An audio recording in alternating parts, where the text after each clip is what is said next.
कैसे हैं आप सभी। आई होप कि आप लोग स्वस्थ होंगे, मस्त होंगे। हाँ जी, वेलकम है आप सभी को सुष्मिता विकास श्रीवास्तव यूट्यूब चैनल में। तो आज हम आप लोग के सामने एक सैड सॉन्ग सुनाने जा रहे हैं। वो सॉन्ग है पवन सिंह का। सॉन्ग का नाम है सनेहिया लगावल बहुत बात नहीं खे। तो चलिए आइए सुनाते हैं आप लोग के सामने।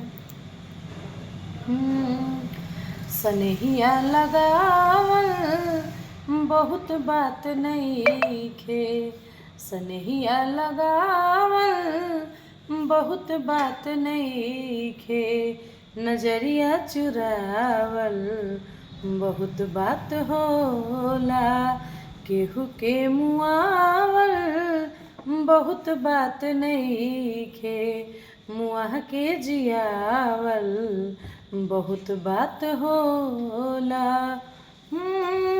समझ न पौनी तहार असली इरादा, रूपवा के जाल में धरा गईनी दादा।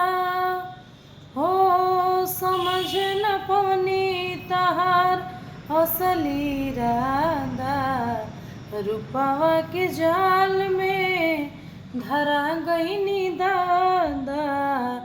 केहू के रोवावल बहुत बात नहीं खे, केहू के रोवावल बहुत बात नहीं खे, रोआ के हंसावल बहुत बात होला, सनेहिया लगावल बहुत बात नहीं खे, नजरिया चुरावल बहुत बात होला। देखी देखी हमके अब ता हंसता जमाना, पागल समान हटे भैनी दीवाना। हो देखी देखी हमके अब ता हंसता जमाना, पागल समान हटे भैनी दीवाना।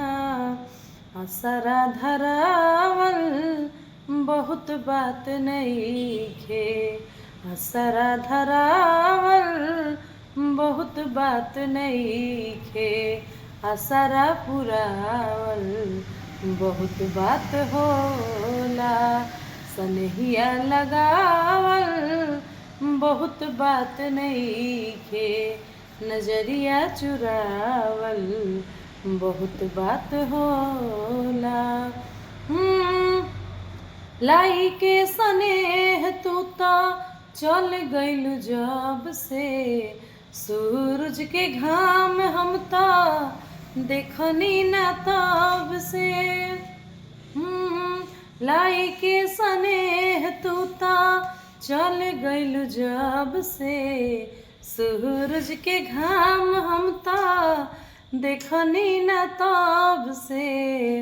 दिल डहकावल बहुत बात नहीं खे, दिल डहकावल बहुत बात नहीं खे, जियरा जुड़ावल बहुत बात होला, सनेहिया लगावल बहुत बात नहीं खे, सनेहिया लगावल बहुत बात नहीं खे, नजरिया चुरावल बहुत बात होला, नजरिया चुरावल बहुत बात होला।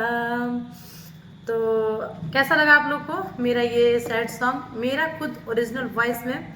आप लोग कमेंट में ज़रूर बताइएगा। Bye by.